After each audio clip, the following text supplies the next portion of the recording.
Assalamualaikum warahmatullahi wabarakatuh. Kita akan melanjutkan kembali berkaitan dengan analisis sensitivitas. Kita akan masuk ke kasus yang kedua. Ini ada PT Antam. Nah, ini menerima proposal investasi sebesar $2.000. Ini umurnya sekitar 4 tahun tanpa nilai residu. Ini data lainnya, diskon faktornya ini sekitar 10%.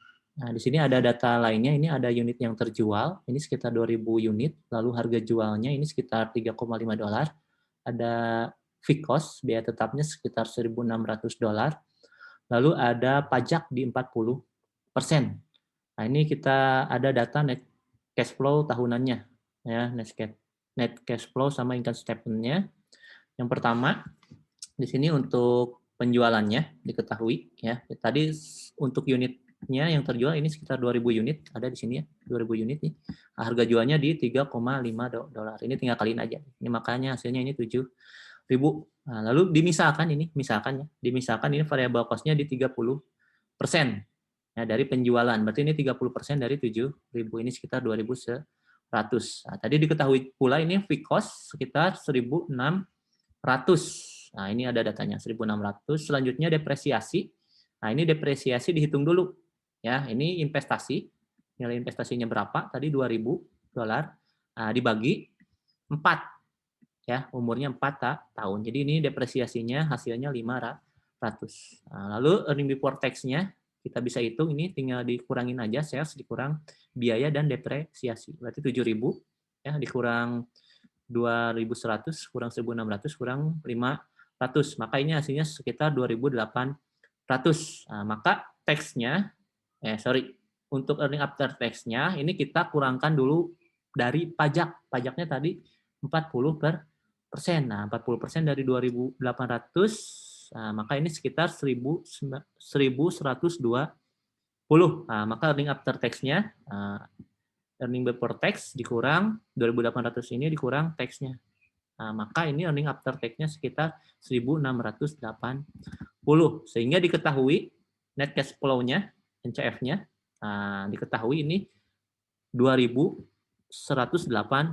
Dari mana? Nah, ini earning after tax ditambah depresi Yasi. Nah, ini earning after tax ditambah depresi Yasi. 1.680 ditambah 500. Ini hasilnya sekitar 2.180.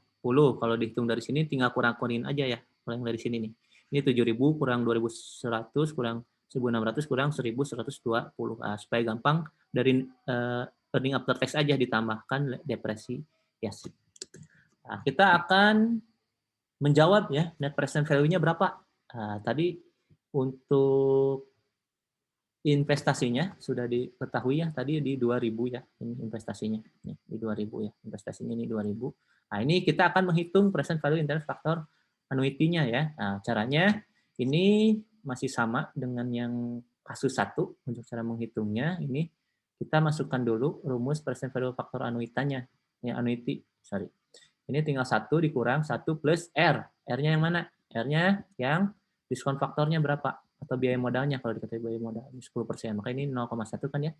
Nah, maka ini 1 tambah 0,1 tinggal dipangkat min N-nya berapa nih? 4 tahun. Nah, nanti 1 dikurang hasil dari sini, ya, dari hasil pemangkatan dibagi 0,1 R-nya. Ya. Nah, maka ini hasilnya sekitar 3,16. Nah, maka net present value-nya, nah, tinggal kaliin aja. Ya, hasil yang tadi ini 3,16 sekian, nah, dikali. Nah, yang tadi ya NCF-nya, net cash flow-nya berapa nih? Net cash flow-nya di 2.180. Nah, maka di sini hasilnya setelah dikurangkan sekitar 4.910. Nah, kalau secara konsep di penganggaran modal ini apabila net present value-nya positif, ini proyek ini diterima. Nah, tetapi ini ada pertanyaan bagaimana risikonya. Nah, jika variabel-variabel yang digunakan mengalami perubahan, nah, maka akibatnya perubahan terjadi kepada net present value-nya. Nah, variabel yang berubah apa? Misalkan unit yang terjualnya, harganya berubah, variabel cost-nya berubah, dan seterusnya. Ya, nilai investasinya dan seterusnya ya. Nah, ini karena kenaikan penurunan, ya, indikator-indikator atau variabel-variabel tersebut ini akan mengakibatkan sensitif, ya, bagi perusahaan, sensitivitas di sini bagi perusahaan. Nah, misalkan, ya, nah, kita akan dihadapkan terhadap 3 pilihan kondisi, ya, dalam kondisi pesimis, ya, pesimis, normal, sama optimis. Nah, kalau yang contoh tadi ini dalam kondisi normal, yang contoh sebelumnya, ya, yang dihitung yang ini nih. Nah, ini kondisi normal. Nah, misalkan kalau perusahaan berpendapat pada pemikiran pesimis, ya. Nah, pesimis bagaimana? Nah, kita akan misalkan net cash flow-nya berapa, nah, net present value-nya berapa. Nah, kita hitung. Nah, kita hitung kayak yang sebelumnya, yang normal, sama aja, ya. Cuma berbedanya sini unit terjualnya 1.900, harga jualnya di 3,4. Variable cost-nya sama, ya, 30%. Nah, ini berbeda. Fixed cost-nya di 1.650. Ini yang sebelumnya 1.600, ya. Lalu investasi awal di 2.200. Nah, kita akan mencoba perhitungan yang pesimis. Nah, kalau optimis datanya nanti bisa kalian hitung sendiri yang ini, ya. Kita di pesimis bagaimana apabila pemeriksaan kita pesimis. NCF-nya berapa, net present value-nya berapa. Nah, kita hitung, ya, untuk keadaan pesimis tadi harga jualnya di 3,4, unit yang terjualnya tuh. Unit terjualnya pesimis, ya, 1.900, ya, kalau yang tadi di 2.000, ya, pesimis paling terjual di 1.900. Nah, maka ini dihitung langsung. 3,4, nah, dikali 1.900, ini hasilnya. Nah, variable cost-nya masih sama, 30%, ya, dari 6.460. Nah, fixed cost-nya tadi, ini dalam pesimis ini jadi naik, ya, sekitar 1.650. Nah, untuk depresiasinya tadi, nilai investasinya dalam kondisi pesimis ini di 2.200, ya. Umurnya masih sama, di 4 tahun. Nah, maka ini hasilnya depresiasinya 550. Maka earning before tax-nya ini tinggal dikurangi aja, ya, penjualan dikurang biaya-biaya, ya, sama dikurang juga depresiasi. Maka hasilnya 2.322. Nah, setelah itu untuk mengetahui earning after tax-nya ini tinggal dikurangi aja tax di 40% dari 2.322. Ini hasilnya 929. Maka earning after tax-nya, ya, tinggal kurangan aja, ya, earning before tax-nya dikurang tax-nya. Nah, maka di 1.393 earning after tax-nya. Maka net cash flow-nya supaya gampang tinggal hitung aja. Nah, ini caranya earning after tax ditambah depresi, ya, sih, 1.943 ditambah depresi, ya, sih, 550. Nah, kita akan menghitung net present value-nya. Kita menggunakan masih sama, menggunakan present value dan faktor annuity-nya, ya, atau anuitasnya. Nah, ini masih sama, ini hasilnya ini yang 10% sama 4 kan, ya, tadi nih. Ini 10% sama 4 nih. Hasilnya masih sama di 3,16987. Nah, ini masih sama. Kita berbedanya tadi, ya, berbedanya tadi. Nah, kita hitung aja ini yang di net cash flow-nya dikaliin hasil perhitungan yang sebelumnya.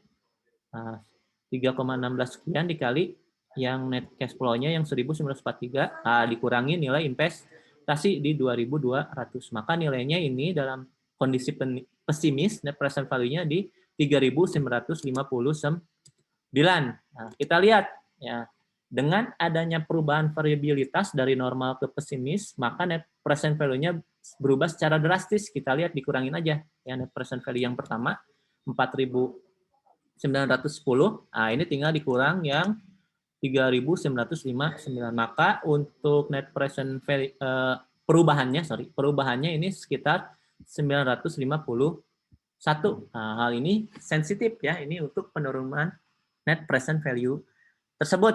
Nah, apabila nanti kita perkirakan biaya variabelnya meleset, ya, perkiraan kita meleset sedikit dari prediksi kita yang tadi, akibatnya ini net present value-nya akan turun drastis, ya. Nah, variabel-variabel tadi misalkan si variabel cost-nya tuh, misalkan variabel cost-nya bertambah misalkan jadi 40%. Nah, itu apabila prediksinya tadi kan 30%, 40%, nah itu dapat mengakibatkan net present value-nya akan turun. Nah, makanya di sini kita misalkan kita akan menghitung yang optimis, ya. Nah, biasanya ini kalau kalian setelah hitung, nah ini net present value-nya bisa diketahui perubahannya berapa. Nah, kalau di sini setelah dihitung ya, kalau di contoh ini, nah, maka yang diambil yang terbaik biasanya, nah kalau dicari untuk yang terbaik, pilihan yang optimis itu yang akan bagus hasilnya untuk net present value-nya. Nah, apabila kita dalam kondisi optimis, ya pemikiran optimis. Nah, untuk kasus 2 saya cukupkan sekian ya, untuk pembahasannya. Wassalamualaikum warahmatullahi wabarakatuh.